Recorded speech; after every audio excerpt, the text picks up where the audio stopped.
ব্ৰহ্মপুত্ৰৰ পানী নাই আৰু যে শুকাইছে না তলত বিৰাট বেয়া হেৰি আছে কি যে আছে বুজি পাইছ না ভাল ভাল বস্তু আছে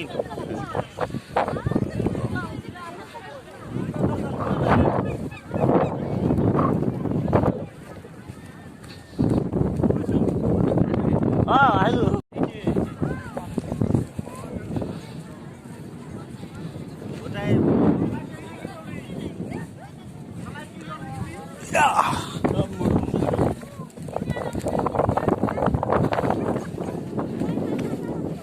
খেতি কৰা ভাল কি